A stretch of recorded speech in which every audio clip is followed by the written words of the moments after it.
that was Complete History of Communism Part 5. No, that wasn't really.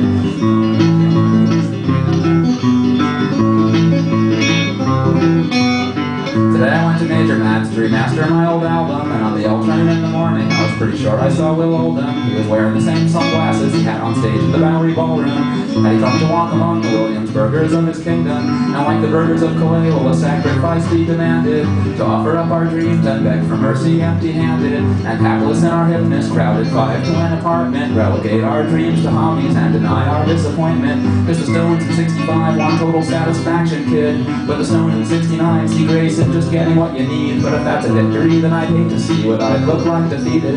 Cause I know there are those who walk among us who seem to get their dreams unimpeded. Like today when I went to Major Matt's to remaster my old album, on the L train in the morning I was totally sure I saw Will Oldham. He was wearing the same sunglasses he had on stage at the Bowery Ballroom. Had he come to walk among the Williamsburgers of his kingdom? You might say now there's a guy who seems to have the world laid out before him. Or you might say he's just a rich kid or a fascist or a charlatan. But either way you say it, if you look at indie rock culture, you really can't ignore him.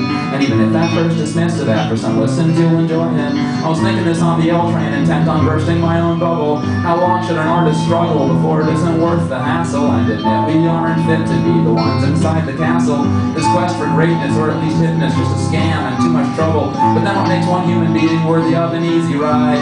Born to be a natural artist you love or hate but can't deny, while us minions in our millions tumble into history's chasm. We might have a couple laughs, but we're still wastes of protoplasm. Like today, I was gonna waste some time and money to remaster some stupid old album, and on the L train in the morning I was totally sure I saw Will Oldham. He was wearing the same rock star sunglasses he had on stage at the Bowery Ballroom. Had he come to see the strife here in the gutters of his kingdom, where us noble starving artists are striving hard to feed our egos? Our mothers like our music and our friends come see our shows, and if our friends become successful we'll consider them our foes.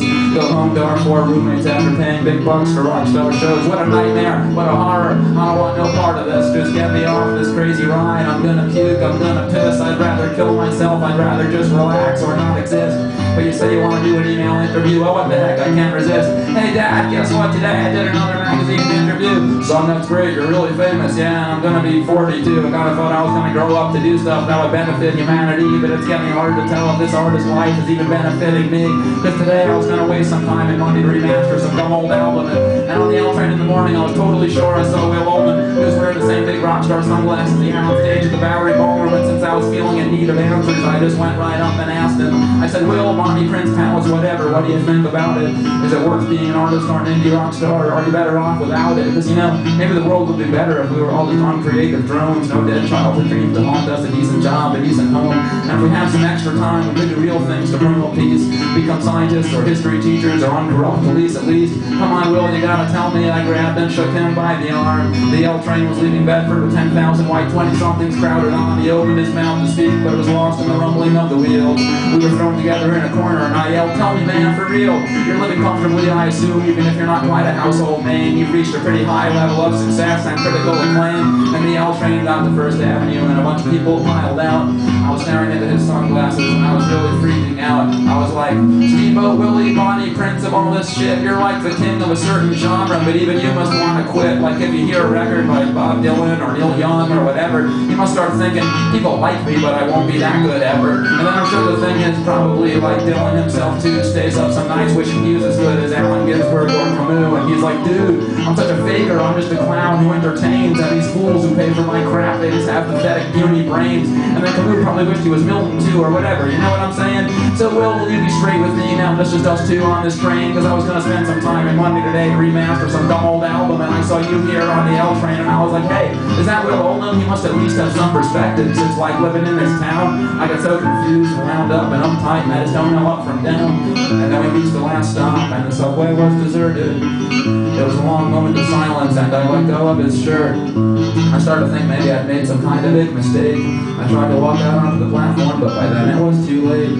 His sunglasses seemed to grow darker, and still he hadn't even spoke.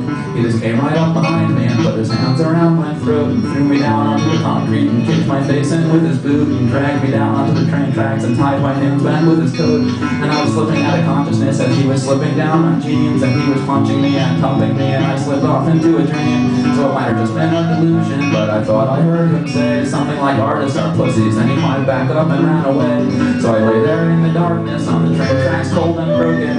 The hours passed and I thought, well, maybe I won't remaster that old album. And then I started thinking, well, maybe it really wasn't even Will Oldham, even though he did hold my arms and fuck me just like Will sings and a sucker evening. But whether it was him or wasn't, I couldn't forget the words he'd spoken. Artists are pussies like we're wusses, or we end up getting fucked, and other kinds of folks are dicks, all smart and strong and born to fuck us up. I know it sounds really awkward and terrible sexist analogy, but at that moment there on the train tracks, it made a lot of sense to me. Maybe it's just some kind of natural balance, like two types of mental gender that's gone on in all societies in one form or another. Like some dicks were born to conquer, I probably would if I could, but if I'm just a pussy, that's okay, 'cause in a few months maybe I'll put out something good.